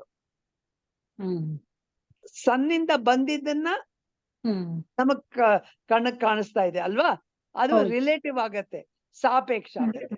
ಹಾಗೆ ಸ್ವಯಂ ಪ್ರಕಾಶ ಇದು ಸ್ವಯಂ ಪ್ರಕಾಶ ಹೇಳ್ಬಿಡ್ಬೋದು, ಬಟ್ ರಿಲೇಟಿವ್ ಏನ್ ಹೇಳ್ತಿರೋ ಕನ್ನಡದಲ್ಲಿ ಗೊತ್ತಿಲ್ಲ. ಸೊ ಅದಕ್ಕೆ ಇಲ್ಲಿ ನಾನ್ ಡಿಕ್ಷನರಿ ಚೆಕ್ಅಪ್ ಅದನ್ನ ಸಾಪೇಕ್ಷ ಅಂತಾರೆ, ರಿಲೇಟಿವ್ ಅಂತಾರೆ. ಅಂದ್ರೆ ಸೂರ್ಯಂಗ್ ಅವಲಂಬಿತ ಆಗಿದ್ದಾನೆ ಅಂತಾನೆ ಅನ್ಕೋಬೇಕಿಲ್ಲ, ಅಂದ್ರೆ ಅವ್ನಿಗೆ ಬೆಳಕೆ ಇಲ್ಲ ಅನ್ನೋ ತರ ಅಲ್ವಾ? ಅದೇ ಪ್ರತಿಬಿಂಬ, ಅದಕ್ಕೆ ಸೆಕೆಂಡರಿ ರಿಫ್ಲೆಕ್ಷನ್ ಅಂತಾರೆ ಇಂಗ್ಲಿಷ್ ನಲ್ಲಿ. ಸೊ ಹಾಗೆ ನಾವು ನಮ್ಗೆ ಅಬ್ಸಲ್ಯೂಟ್ ಇಲ್ಯೂಮಿನೇಟರ್ ಪ್ರಕಾಶ ಕೊಡೋರು, ಚೈತನ್ಯ ಕೊಡೋದು ಆತ್ಮ. ಸೊ ಆತ್ಮದಿಂದ ಮನಸ್ಸಿಗೆ ಬರುತ್ತೆ, ಮನಸ್ಸಿನಿಂದ ಬರೋ ಚೈತನ್ಯ ಇದೆಯಲ್ಲ ಅದು ಸಾಪೇಕ್ಷ, ರಿಲೇಟಿವ್, ದೇಹಕ್ಕೂ ಸಿಗೋದು. ಸೊ ಇದೇ ಈ ದೃಗ್ದೃಶ್ಯ ವಿವೇಕ, ಅದು ಫಸ್ಟ್ ಟಾಪಿಕ್. ಇವಾಗ ನೆಕ್ಸ್ಟ್ 5 ಶ್ಲೋಕದಲ್ಲಿ ಏನ್ ಮಾಡ್ತಾರೆ ಅಂದ್ರೆ ಇದು ಒಂದೊಂದನ್ನು ಇನ್ನು ಈ ಡೀಟೇಲ್ ಆಗಿ ಹೋಗ್ತಾ ಇದ್ದಾರೆ.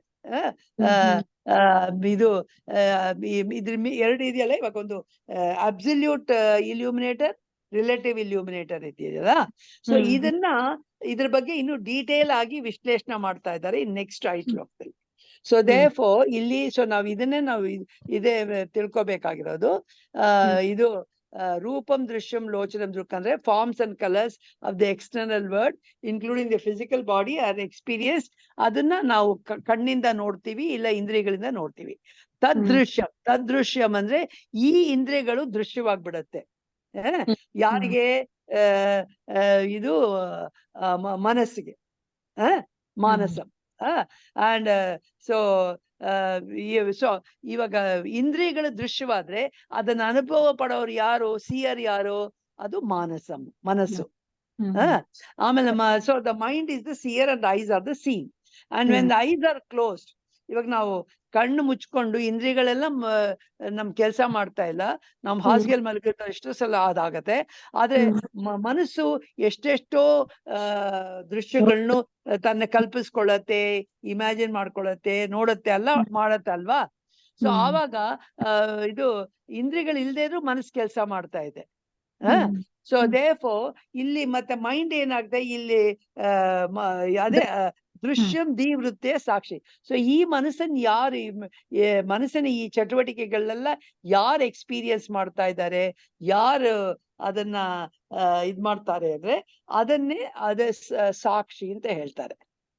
ಸೊ ಅವಾಗ ಮೈಂಡ್ ದೃಶ್ಯಮಾಗ್ಬಿಡತ್ತೆ, ಸಾಕ್ಷಿ ದೃಕ್ಕಾಗತ್ತೆ. ಸೊ ಈ ಒರಿಜಿನಲ್ ಆತ್ಮ ಇದೆಯಲ್ಲ, ಆ ಕಾನ್ಶಿಯಸ್ನೆಸ್ ಅದನ್ನ ಸಾಕ್ಷಿ ಚೈತನ್ಯ ಅಂತ ಹೇಳ್ತಾರೆ. ಸೊ ಈ ಸಾಕ್ಷಿ ತಿರ್ಗಾ ಹೀಗೆ ಬೇರೆ ಯಾವ್ದು ಅದ್ರ ಹಿಂದೆ ಇದೆಯಾ ನೋಡಕ್ಕೆ? ಅದು ಯಾರು ನೋಡಕ್ಕಾಗಲ್ಲ. ಸೊ ಹಾಗೆ ಸೊ ಇಲ್ಲಿ ಈ ಸಾಕ್ಷಿ ಇವಾಗ ಇಂದ್ರಿಯಗಳಿಗೂ ಮನಸ್ಸಿಗೂ ಅದು ಒಂದೊಂದ್ಸಲ ಒಂದು ದೃಶ್ಯ ಒಂದು ದೃಕ್ ಆದ್ರೂ ಕೂಡ ಅದ್ರಿಗೆ ಅದನ್ನ ಕಂಪೇರ್ ಮಾಡಿದ್ರೆ ಸಾಕ್ಷಿ ಪ್ರಾಪರ್ಟೀಸೇ ಬೇರೆ ಅಲ್ವಾ. ಇಂದ್ರಿಯಗಳು ಬದಲಾಗತ್ತೆ, ಇಂದ್ರಿಯಗಳು ಒಂದೊಂದ್ಸಲ ಕೆಲಸ ಮಾಡತ್ತೆ, ಒಂದೊಂದ್ಸಲ ಕೆಲಸ ಮಾಡಲ್ಲ. ಇಂದ್ರಿಯಗಳ ದೃಷ್ಟಿ ಕಡಿಮೆ ಆಗ್ಬೋದು, ಹೆಚ್ಚಾಗ್ಬೋದು, ನಮ್ ಕಿವಿ ಕೇಳಿಸೋ ಸೂಕ್ಷ್ಮ ಆಗ್ಬೋದು, ಇಲ್ಲ ಒಂದೊಂದ್ಸಲ ಕೇಳದೇ ಇರ್ಬೋದು. ಇದೆಲ್ಲ ಅನಾತ್ಮ ಆಗ್ಬಿಡತ್ತೆ ಅಲ್ವಾ. ಅದೇ ತರ ಮನಸ್ಸುನು ಹಾಗೆ ಬದಲಾಗ್ತಾ ಇರತ್ತೆ. ಆದ್ರೆ ಸೊ ಇದನ್ನೆಲ್ಲ ಆದ್ರೆ ಸಾಕ್ಷಿಯಾಗಿ ಬದಲಾಗಲ್ಲ. ಸೊ ಅದು ವ್ಯತ್ಯಾಸ. ಸೊ ಇದ್ರಲ್ಲಿ 3 ದೃಕ್ಕುಗಳು ನೋಡಿದ್ದೀವಿ. ಒಂದು ಇಂದ್ರಿಯಗಳು, 2 ಮನಸ್ಸು, 3ನೇದು ಆತ್ಮ. ಆದ್ರೆ 1, 2 ಬಂದು ರಿಲೇಟಿವ್ ಇಲ್ಯೂಮಿನೇಟರ್ಸ್. ಏನೋ ಸಾಪೇಕ್ಷ ಪ್ರಕಾಶ ಕೊಡೋದು. ಆದ್ರೆ ಇದು 3ನೇದು ಅಬ್ಸಲ್ಯೂಟ್ ಇಲ್ಯೂಮಿನೇಟರ್. ಅವರೆಲ್ಲ ಯಾರು ಮೋಹನ್ ಲಕ್ಷ್ಮಿ ಹೇಳ್ದಂಗೆ ಅದು ಅಬ್ಸಲ್ಯೂಟ್ ಇಲ್ಯೂಮಿನೇಟರ್, ಸ್ವಯಂ ಪ್ರಕಾಶ. ಆದ್ರೆ ಹಿಂದೆ ಅದನ್ನ ಪ್ರಕಾಶ ಮಾಡಕ್ ಯಾವ್ದು ಇಲ್ಲ ಅಲ್ವಾ. ಸೊ ಇದನ್ನೇ ಇನ್ನೂ ಡೀಟೇಲ್ ಆಗಿ ಮುಂದಿನ 4 ಶ್ಲೋಕದಲ್ಲಿ ಅವರು ಒಂದೊಂದನ್ನು ತೆಗೆದುಕೊಂಡು ಇನ್ನು ಡೀಟೇಲ್ ಆಗಿ ಅವರು ಡಿಸ್ಕಸ್ ಮಾಡ್ತಾರೆ ಅದಂತ. ಸೊ ಇನ್ನು ಏನಾದ್ರೂ ನಿಮಗೆ ಸ್ವಲ್ಪ ಡೌಟ್ ಬಂತಾ, ಇಲ್ಲ ನಿಮ್ಗೆ ಏನಾದ್ರೂ ಆಡ್ ಮಾಡ್ಬೇಕು ಅಂತ ಇದೆಯಾ ಹೇಳಿ. ನೀವ್ ಯಾರಾದ್ರೂ, ಮೋಹನ್ ಲಕ್ಷ್ಮಿ, ಯಶ್ಮಿತಾ, ಮಂಜುಳಾ. ಏನಿಲ್ಲ ಅಮ್ಮ, ಚೆನ್ನಾಗಿ ಅರ್ಥ ಆಯ್ತು ಇವಾಗ. ಇದು ಇಲ್ಲ ತುಂಬಾ ಚೆನ್ನಾಗಿ ಇಂಟ್ರೆಸ್ಟಿಂಗ್ ಆಗಿದೆ ಸಬ್ಜೆಕ್ಟ್ ಇದು ತುಂಬಾ. ಅಂದ್ರೆ ನಾವಿಲ್ಲಿ ಇದು ಅನಾತ್ಮನೇ ಆತ್ಮ ಅಂತ ತಿಳ್ಕೊಂಡ್ ತಪ್ಪು ತಿಳುವಳಿಕೆಯಲ್ಲಿ ಇರ್ತೀರಿ. ಇವಾಗ ಗುರುಜಿ ಇಲ್ಲಿ ವಿವರಿಸಿದಾಗ ಇನ್ನೊಂದಂದ್ರೆ ತೆಂಗಿನಕಾಯಿ ವಿವರಿಸಿದಾಗ ಎಲ್ಲಾನು ತೆಂಗಿನಕಾಯಿ, ಸೊ ಕೊನೆಗೆ ಹೊಡ್ದಾಗ ಆದ್ರೂ ನಾವೆಲ್ಲಾನು ಸೇರ್ಸಿ ತೆಂಗಿನಕಾಯಿ ಅಂತಿರ್ತೀವಿ. ಬಟ್ ಅಡಿಷನಲಿ ನೋಡ್ದಾಗ ಕೊನೆಯಲ್ಲಿ ಅದೇನು ತೆಂಗಿನಕಾಯ್ದು ಇರುತ್ತೆ ಆತರ. ಇಲ್ಲಿ ನಾವು ಮೇನ್ ವಿವೇಕ ಅದೇ ದೃಶ್ಯ. ಏನು ದೃಶ್ಯ? ಇವಾಗ ಕಣ್ಣು ನೋಡ್ತಿದ್ದಾಗ ಕಣ್ಣಿಗೆ ಎಲ್ಲ ಕಾಣಿಸೋದು ದೃಶ್ಯ ಆಗತ್ತೆ, ಕಣ್ ದೃಕ್ ಆಗತ್ತೆ. ಬಟ್ ಕಣ್ಣನ್ನೇ ನೋಡ್ಬೇಕಾದ್ರೆ ಅಲ್ಲಿ ಮನ್ಸು ದೃಕ್ ಆಗತ್ತೆ, ಕಣ್ಣು ವಿಷಯ ಆಗತ್ತೆ. ಸೊ ಕೇಳ್ದಾಗ ಅನ್ಸುತ್ತೆ ಮೇಡಮ್, ಆರು ಸ್ವಲ್ಪ ಇನ್ನು ಅದೇ ಹೇಳ್ತೀನಿ, ಹಿಂಗ ಅನ್ನೋ ಒಂದು ಕನ್ಫ್ಯೂಸ್ ಇದೆ ಸ್ವಲ್ಪ. ಅದಕ್ಕೆ ಇವಾಗ ಇಷ್ಟೊಂದು ನಾವು ತತ್ವಬೋಧ, ವಿವೇಕ್ ಚೂಡಾಮಣಿ ಓದಿದ್ರು ಕೂಡ ಸ್ವಲ್ಪ ಗೊತ್ತಿದೆ. ಸ್ವಲ್ಪ ಇನ್ನು ನಮಗೆ ಡೀಟೇಲ್ ಇನ್ನೂ ಜಾಸ್ತಿ ಗೊತ್ತಾಗ್ಬೇಕಲ್ವಾ. ಸೊ ಅವರು ಮಂಜುಳಾ ಹೇಳ್ದಂಗೆ ಇಲ್ಲಿ ದ್ವೈತದಿಂದ ಅದ್ವೈತದ ಕಡೆ ಕರ್ಕೊಂಡು ಹೋಗ್ತಾ ಇದ್ದಾರೆ. ಓಕೆ, ಸೊ ಅದನ್ನ ಸ್ಟೆಪ್ ಬೈ ಸ್ಟೆಪ್. ಸೂರ್ಯನೇ ದೃಕ್ ಅನ್ಕೊಂಡ್ರೆ ಚಂದ್ರ ದೃಶ್ಯ ಅನ್ಕೋಬಹುದು. ಯಾಕಂದ್ರೆ ಸೂರ್ಯನ ಇದ್ರೇನೆ ಚಂದ್ರ ಕಾಣೋದಿಲ್ಲ ಅಂದ್ರೆ ಕಾಣಲ್ಲ ಅನ್ನೋ ತರದಲ್ಲಿ. ಹೌದು. ಆತ್ಮ ಸೂರ್ಯ ಆದ್ರೆ ನಾವೇನ್ ನೋಡ್ತಿದೀವಿ, ನಾವ್ ಚಂದ್ರ ನಮ್ಮ ಮೇಲೆ ರಿಫ್ಲೆಕ್ಟ್ ಬಿದ್ರೇನೆ ನಮ್ಗೆ ಏನಾದ್ರು ಕಾಣೋದು, ಇಲ್ಲ ಅಂದ್ರೆ ಕಾಣಲ್ಲ. ನಮ್ಮ ಇಂದ್ರಿಯಗಳ ಕೆಲಸ ಮಾಡಿದ್ರೆ ನಾವ್ ಚಂದ್ರನ್ ನೋಡಕ್ ಸಾಧ್ಯ ಅಲ್ವಾ. ಸೊ ಇಂದ್ರಿಯಗಳು, ಸೊ ಹೀಗೆ ಅದನ್ನೇ ಇವರು ವಾಪಸ್ ಹೋಗಿದ್ದಾರೆ. ಫಸ್ಟ್ ನೀವು ನಮ್ ಕಣ್ಣು ಚಂದ್ರನ್ ನೋಡತ್ತೆ. ಸೊ ಚಂದ್ರ ಬಂದು ದೃಶ್ಯ, ಕಣ್ಣು ಬಂದು ದೃಕ್ಕು. ಅದ್ ಎಲ್ಲಿಗೆ ಇದಾಗತ್ತೆ? ಮನಸ್ಸಿಗೆ ಅಲ್ವಾ. ಮನಸ್ಸು ಕೆಲಸ ಮಾಡೋದು ಆತ್ಮನಿಂದ ಅಂತ ಈ ಕಡೆ ಹೋದ್ರೆ. ಬಟ್ ಆ ಕಡೆ ಹೋದ್ರೆ ಏನಾಗತ್ತೆ? ಚಂದ್ರನ್ ಬೆಳಕು, ಚಂದ್ರನ್ ನಿಜವಾದ ಬೆಳಕಿಲ್ಲ. ಸೊ ಚಂದ್ರ ನಮಗ್ ಕಾಣಿಸ್ತಾ ಇರೋದು ರಿಫ್ಲೆಕ್ಟೆಡ್ ಲೈಟ್ ಆಫ್ ಸನ್ ಅಂತ. ಸೊ ಅಂದ್ರೆ ಇದು ರಿಲೇಟಿವ್ ಲೈಟ್ ನಾವು ನೋಡ್ತಾ ಇರೋದು. ಸನ್ ಇಸ್ ದ ಅಬ್ಸಲ್ಯೂಟ್ ಲೈಟ್. ಇಲ್ಲ, ವರ್ಡ್ ಅಬ್ಸಲ್ಯೂಟ್ ರಿಲೇಟಿವ್ ತುಂಬಾ ಇಂಪಾರ್ಟೆಂಟ್. ಅದಕ್ಕೆ ನೀವು ನನಗೆ ಸರಿಯಾಗಿ ಗೊತ್ತಾಗ್ಲಿಲ್ಲ ಕನ್ನಡದಲ್ಲಿ, ಇಂಗ್ಲಿಷ್ ನಲ್ಲಿ ಗೊತ್ತಾಯ್ತು. ಅಬ್ಸಲ್ಯೂಟ್ ಅಂದ್ರೆ ಸ್ವಲ್ಪ ಪರಿಪೂರ್ಣ ಅಂತ ಗೊತ್ತಾಗತ್ತೆ, ಸ್ವಯಂ ಪ್ರಕಾಶ ಗೊತ್ತಾಗತ್ತೆ. ಆದ್ರೆ ಈ ರಿಲೇಟಿವ್ಗೆ ಕನ್ನಡ ವರ್ಡ್ ಗೊತ್ತಾಗ್ಲಿಲ್ಲ ಸರಿಯಾಗಿ. ನೋಡಿದ್ರಲ್ಲಿ ಸಾಪೇಕ್ಷ ಅಂತ ಒಂದ್ ಕಡೆ ಎಲ್ಲೋ ಬಂತು ಅದು ಅಂತ. ಅದು ನಿಜವೋ ಕರೆಕ್ಟ್? ಮಂಜುಳಾ, ನೀವು ತಿಳ್ಕೊಳ್ಳಿ ಸ್ವಲ್ಪ ನಿಮ್ಮ ಯಜಮಾನ್ರ ಕನ್ನಡ. ಯಾಕಂದ್ರೆ ಕನ್ನಡದಲ್ಲೇ ಇದಕ್ಕೆ, ಯಾಕಂದ್ರೆ ಡಿಕ್ಷನರಿಯಲ್ಲಿ ರಿಲೇಟಿವ್ ಅಂದ್ರೆ ಬಂಧು ಅಂತ ಬರ್ತಾ ಇದೆ. ರಿಲೇಟಿವ್ ಅಂದ್ರೆ ಸಂಬಂಧಿ ಅನ್ಸುತ್ತಲ್ವಾ, ಸಂಬಂಧಿ ಅಂತಾನೆ ಬರುತ್ತೆ. ಇಲ್ಲಿ ಕಂಪ್ಯಾರಿಟಿವ್ ಅದು ಅದ್ರ ನಿಜವಾದ ಅವಲಂಬಿತ ಅಲ್ಲ ಮೇಡಮ್. ಅದು ಅವಾಗ ಏನ್ ಅನ್ಸುತ್ತೆ, ಅದಕ್ಕೆ ಅವಲಂಬಿತ ಆಗಿದೆ ಅನ್ನೋ ತರ ಫೀಲ್ ಬರುತ್ತೆ. ಇರ್ಬೋದು, ನೀವ್ ಹೇಳೋದು ಕರೆಕ್ಟ್. ಬಟ್ ಇದನ್ನ Guruji first Atmadarshan first correct ಆಗಿ ಹೇಳ್ತಾರೆ. ಹೇಗೆ ಶುದ್ಧ ಚೈತನ್ಯ ಮನಸ್ ಮೇಲೆ ಬೀಳತ್ತೆ. ಸೊ ಮನಸ್ಸು ಒಂದ್ ಕನ್ನಡಿ ಇದ್ದಂಗೆ. ಸೊ ಆ ಮನಸ್ಸಿಂದ ಲೈಟ್ ಬರುತ್ತೆ. ಹೇಗೆ ನಾವು ಮಿರರ್ ಇಂದ ಲೈಟ್ ಬರಾಗ ನಾವು ಅದು ಮಿರರ್ ಅಂತ ಗೊತ್ತಿಲ್ದರೆ ಮಿರರ್ ಇಂದಾನೆ ಅಲ್ಲಿಂದಾನೆ ಬೆಳಗ್ ಬರ್ತಾ ಇದೆ ಅನ್ಕೊಳ್ತೀವಲ್ವಾ. ಮಿರರ್ನೇ ಒಂದು ಪ್ರಕಾಶ ವಸ್ತು ಅನ್ಕೊಳ್ತೀವಲ್ವಾ, ಲೈಟ್ ಅಲ್ಲ ಕೊಡೋ ವಸ್ತು. ಮುಖಕ್ಕೆ ಗ್ಲಾಸ್ ಹಾ. ಹಾಕ್ಸ್ತೀರಿ ಬೆಳಕ್ ಬರುತ್ತೆ ಅಂತ. ಸೊ ಬೆಳಕಿದ್ರೇನೆ ಗಾಜಲ್ಲಿ ಬೆಳಕ್ ಕಾಣೋದು, ಇಲ್ಲ ಅಂದ್ರೆ ಬೆಳಕ್ ಕಾಣಲ್ಲಲ್ವಾ? ಅದಂತ. ಆಮೇಲೆ ಈ ಲೈಟು ತಿರ್ಗಾ ಮನಸ್ಸಿಂದ ಅಂದ್ರೆ ಮನಸ್ ಕೆಲಸ ಮಾಡಿದ್ರೆ ನಿಮ್ ಇಂದ್ರಿಯಗಳು ಕೆಲಸ ಮಾಡೋದು. ಮನಸ್ ಕೆಲಸ ಮಾಡದೆ ಬುದ್ಧಿ ಸರಿಯಾಗಿಲ್ದೇ ಇದ್ರೆ ಎಷ್ಟೋ ಜನಕ್ಕೆ ದೇಹ ಇದೆ, ಕಣ್ಣಿದೆ, ಮೂಗಿದೆ, ಕಿವಿದೆ, ಅವ್ರ ಬುದ್ಧಿ ಮೆಂಟಲಿ ರಿಟಾರ್ಡೆಡ್. ಮೆಂಟಲ್ ಕೆಲಸ ಇವಾಗ ಇದು what about people who are in coma? ಅವ್ರ ಕಣ್ಣಿ ತೆಗಿತಾರೆ, ಆಗ ಈಗ ಏನೋ ನೋಡ್ತಾರೆ, ಆಮೇಲೆ ಅವ್ರಿಗೆ ಜೀರ್ಣ ಎಲ್ಲ ಆಗ್ತಾ ಇರತ್ತೆ, ಹಶ್ವಾಗತ್ತೆ, ಎಲ್ಲ ಆಗತ್ತೆ, ಅದ್ರ ಬುದ್ಧಿ ಕೆಲಸ ಅಲ್ಲ. ಮೈಂಡ್ ಡೆಡ್ ಇರುತ್ತೆ, ಮೈಂಡ್ ಡೆಡ್ ಇರುತ್ತೆ, ಇದು ಬ್ರೈನ್ ಡೆಡ್ ಇರುತ್ತೆ. ಮೈಂಡ್ ಡೆಡ್ ಅಂತಾನೆ ಹೇಳಕ್ ಆಗಲ್ಲ, ಯಾಕಂದ್ರೆ ಕೋಮಾದಿಂದ ವಾಪಸ್ ಬರೋರು ಇದ ಅಂತ. ಆ ಹೊತ್ತಿನಲ್ಲಿ ಮೈಂಡ್ ಕೆಲಸ ಮಾಡ್ತಾ ಇಲ್ಲ ಅಲ್ವಾ? ಸೊ ಮೈಂಡ್ ಕೆಲಸ ಮಾಡಿದ್ರೆ ಇಂದ್ರಿಯಗಳು ಕೆಲಸ ಮಾಡೋದು ಅಲ್ವಾ? ಸೊ ಅದಕ್ಕೆ ಮೈಂಡ್ ಇಂಪಾರ್ಟೆಂಟ್. ಸೊ ಫಸ್ಟ್ ಬುದ್ಧಿ ಮೈಂಡ್ ಇಂಪಾರ್ಟೆಂಟ್. ಅದ್ ಕೆಲಸ ಮಾಡಿದ್ರೆ ದೇಹ ಕೆಲಸ ಮಾಡೋದು. ಎಲ್ಲಾ ಕೆಲಸ ಮಾಡ್ಲೇಬೇಕು. ಬುದ್ಧಿ ಕೆಲಸ ಮಾಡಿ ಕಣ್ಣು ಕಾಣಿಸ್ದೇ ಇದ್ರೆ, ಕಿವಿ ಕೇಳಿಸ್ದೇ ಇದ್ರೆ ಅದು ಹ್ಯಾಂಡಿಕ್ಯಾಪ್ ತಾನೆ, ಫಿಸಿಕಲಿ ಹ್ಯಾಂಡಿಕ್ಯಾಪ್ಸ್ ಅಂತ ನಾವ್ ಹೇಳಲ್ವಾ ಅವ್ರಿಗೆ? ಅದು ಎಲ್ಲಾನು ಒಂದು. So physically handicap, mentally handicap, ಎಲ್ಲಾನು ಪ್ರಾಬ್ಲಮ್ ಐತಿ ಈ ಪ್ರಪಂಚದಲ್ಲಿ. ಆದ್ರೆ ಇದರಲ್ಲಿ ಇಂಪಾರ್ಟೆಂಟ್ ಯಾವುದು? ಫಸ್ಟ್ ಮನಸ್ಸು ಬುದ್ಧಿ ಕೆಲಸ ಮಾಡ್ಬೇಕು. ಮನಸ್ಸು ಬುದ್ಧಿ ಚೈತನ್ಯ ಸರಿಯಾಗಿದ್ರೆ ಅದ್ರ ಚೈತನ್ಯದಿಂದ ಇಂದ್ರಿಯಗಳ ಕೆಲಸ ಮಾಡತ್ತೆ ಅಲ್ವಾ? ಇವಾಗ ಮನಸ್ಸು ಕಣ್ಣು ಮುಚ್ಚು ಅಂದ್ರೆ ಕಣ್ಣು ಮುಚ್ಚತ್ತೆ. ಮನಸ್ಸು ಇವಾಗ ಕಣ್ಣು ಮುಚ್ಚಲೇಬೇಡ, ನೋಡ್ತಾ ಇರೋದ್ರೆ ನೋಡ್ತಾ ಇರತ್ತೆ ಅಲ್ವಾ ಕಣ್ಣು ಅಲ್ವಾ? ಸೊ ನಾವು ನಮ್ಮ ಇಂದ್ರಿಯಗಳೆಲ್ಲ ಕಂಟ್ರೋಲ್ ಮಾಡಿದ್ವಿ, ಅದು ಮನ್ಸ್ ತಾನೆ. ಅದಕ್ಕೋಸ್ಕರ ಅದನ್ನ ದೃಕ್ ಅಂತ ಹೇಳ್ತಾರೆ, ಈ ಇಂದ್ರಿಯಗಳನ್ನ ದೃಶ್ಯ ಅಂತಾರೆ. ಸೊ ಪ್ರಪಂಚಕ್ಕೆ ಇಂದ್ರಿಯಗಳು ದೃಕ್ಕು, ಇಂದ್ರಿಯಗಳಿಗೆ ಮನಸ್ಸು ದೃಕ್ಕು, ಮನಸ್ಸಿಗೆ ಆತ್ಮ ಸಾಕ್ಷಿ ದೃಕ್ಕು. ಇಷ್ಟೇ ಫಸ್ಟ್ ಶ್ಲೋಕದಲ್ಲಿ ಹೇಳಿರೋದು. ಆಮೇಲೆ ಈ ಆತ್ಮನ ತಿರ್ಗಾ ಅದು ಯಾರಕ್ಕೂ ತಿರ್ಗಾ ದೃಶ್ಯ ಆಗೋಕ್ ಸಾಧ್ಯ ಇಲ್ಲ ಅಂತ. So I think we can stop with this only today. Yashmita, ಒಂದು ಯಾವ್ದೊಂದು ಚಿಕ್ಕ ನಿಧಿ ಧ್ಯಾಸನ ಮಾಡೋಣವಾ?